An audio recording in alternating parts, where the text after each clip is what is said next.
You love your child more than anything, and you are exhausted. Every outing feels like a risk. You never know what will trigger them. You have left parties early, you have cancelled plans, you have sat with your child on the floor of a supermarket wondering what just happened. And the hardest part isn't the meltdown itself, it's not knowing why. Your child has a diagnosis, but the diagnosis didn't come with a manual. What I'm going to share with you today won't fix everything, but it will finally explain something that changes how you see every single one of those moments. It's called sensory processing, and once you understand it, your child's behavior will never look the same way again. Research shows that between 90 and 95% of autistic people experience sensory processing differences. This is not a behavior problem, this is a neurological reality, and understanding it changes everything. Every second of the day, your brain is processing an enormous amount of sensory information: sound, light, touch, taste, smell. But also, two senses most people don't know about: proprioception, your sense of where your body is in space. It's why you can walk in the dark without falling. It's why you know your hand is reaching for a cup without looking at it. And interoception, your awareness of what's happening inside your body: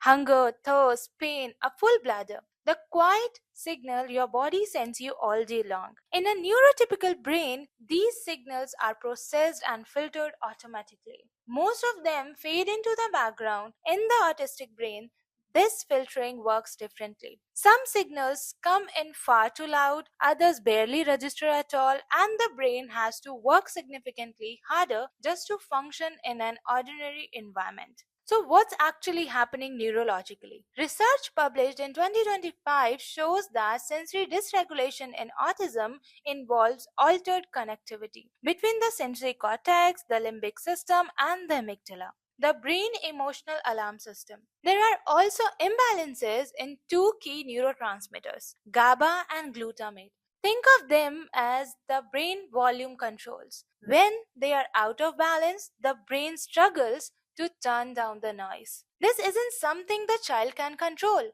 It isn't something they can push through with more effort or more discipline. It is how their nervous system is built. Sensory differences in autistic children show up in three ways, and a single child can experience all three in different sensory systems. Hypersensitivity: the sensory system is turned up too high.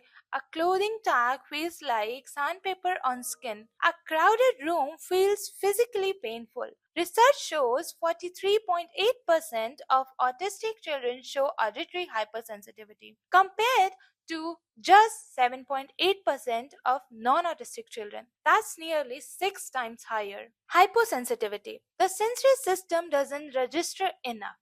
A child who doesn't feel pain the way others do, who doesn't notice when they are hungry or cold, who seems unaware of personal spaces because they can't feel where their body ends. And sensory seeking: the child actively craving sensory input, spinning, jumping, touching everything, crashing into furniture. This isn't hyperactivity. This is a nervous system looking for a stimulation it needs. And crucially, the same child can be hypersensitive to sound, hypersensitive to pain, and sensory seeking through movement, all at the same time. So, what do you do with this? First, map your child's sensory profile.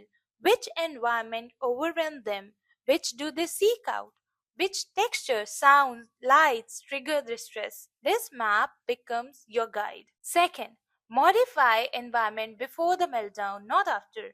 Noise cancelling headphones at busy events, seam-free clothing, dimmed lights at home, predictable routines that reduces sensory surprises. Accommodation is not giving in, it is intelligent support. Third, work with a pediatric occupational therapist trained in sensory integration. Sensory integration therapy has strong research support for autistic children, helping the brain learn to process sensory input more effectively over time. And fourth, perhaps most importantly, reframe what you see. The child covering their ears is not being dramatic. The child crashing into furniture is not misbehaving. The child refusing certain food is not being fussy. They are communicating. the only way they currently can. Their nervous system needs something different. When you understand how your child's sensory system works, their behavior stops looking like a problem to fix and start looking like a message to understand. They are not overreacting, they are overwhelmed, and there is a significant difference. Share with a parent who needs to hear it today. Subscribe for more. I post every week. I am Shalini. Take care of yourself so you can take care of them.